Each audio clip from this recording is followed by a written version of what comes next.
In the only sweep of the second round, the Phoenix sweep the MVP-led Denver Nuggets. And as people questioning, are the Phoenix Suns for real? So I ask my co-host today, are the Phoenix Suns legitimate championship contenders? I'm going to start off with Jamar. I think the Phoenix Suns are contenders under certain circumstances. If the Brooklyn Nets aren't healthy or aren't in the finals, I believe the Phoenix Suns definitely have a chance of winning the championship. I think they're a team that's hot right now. They're a team with some leadership in Chris Paul and some young gunners in DeAndre Ayton and Devin Booker. So I definitely think they're contenders, but I definitely think it only happens if they're in certain circumstances. I have to agree with Jamal on that. They are circumstantial contenders, and that we have to look at they defeated a depleted Lakers team, a depleted Denver Nuggets team. The Clippers are depleted. The Jazz are not at full strength either. And so in those circumstances, you would think that the Suns would come out on top. However, the Clippers are managing to make things very competitive. They did so in the first round. They're doing so now against Utah. And so while you can't take away how great the Suns have played, that's also not something that you just dismiss. And so with the Clippers playing the way that they're playing, it could get pretty interesting if they make it past the Utah Jazz. However, if the Jazz make it out of this series, I think the Suns have a better shot at it probably, and that's due to Chris Paul being the veteran and him having the veteran play that he can bring to the court. Yeah, so I think that at this point, you can really look at anybody as legitimate championship contenders because there's not one team at this point that stands above the rest, maybe like the 90s Bulls or the late 2010 Warriors, right? Like nobody looks unbeatable at this point. But I like what Mia did when she contextualized what the Suns have done this far, right? We saw them.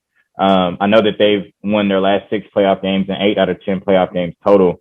But when you look at that series, the Lakers were up 2-1 until AD got hurt. And then after that, the Suns were able to win 3 straight. And then they won 4 straight against the Denver Nuggets. When you look at that backcourt of Campazzo and Austin Rivers, it leaves a lot to be desired. And that's kind of where they dominated in that matchup with Chris Paul averaging 25 and 10 and then Devin Booker obviously doing what he did. But when you look at the Denver Nuggets in that series, like Mia said, they just had a lack of firepower with Jamal Murray being gone. Michael Porter Jr. and Aaron Gordon combined for 24 points a game.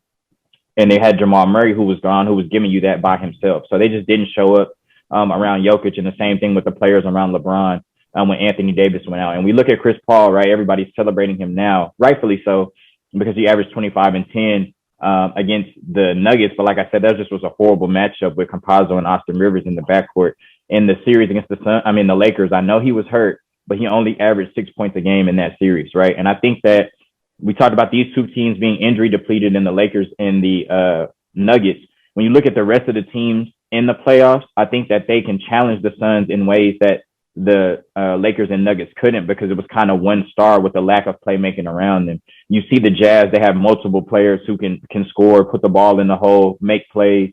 The Clippers, the Nets, maybe not the 76ers. They look a little shaky at this point, but even, and maybe not the Hawks, but the Bucks definitely. So I think there's some teams that could present some real problems for the Suns, but I do think they're a legit championship contender. And one last thing I want to say is I think that they're probably the best team left in the playoffs that can score at all 3 levels. And what I mean is they can consistently score in the paint with Devin Booker and DeAndre Ayton. They still value the mid-range with Devin Booker and Chris Paul. And then they have a bunch of 3-point shooters like Devin Booker, Jay Crowder, I think not Miles Bridges, Mikal Bridges, Torrey Craig, and I'm missing somebody, Cameron Payne. So like I said, they can score efficiently at all 3 levels. They can defend when they want to. But I think they just had 2 easy matchups so far. And I think the teams left in the playoffs can present some real trouble for them. So they're legitimate championship contenders, but I think we need to halt on the Suns championship parade for now. So that's very interesting. All you guys talked about the people they're going up against. Some of you guys mentioned people in the East. But I want to keep this specifically to the West. Who be the favorite to come out the West? I know you still have the Jazz and the Clippers going against each other, but who do you think should be the favorite with those 3 teams coming out of the West? I'm going to go same order. Start off with Jamar. I think it should be the Clippers. Like if we were looking at this without having the context of last year, it should be the Clippers. But I'm at this point where I've watched basketball and I just do not believe in Paul George. I just don't. And so it's the playoffs.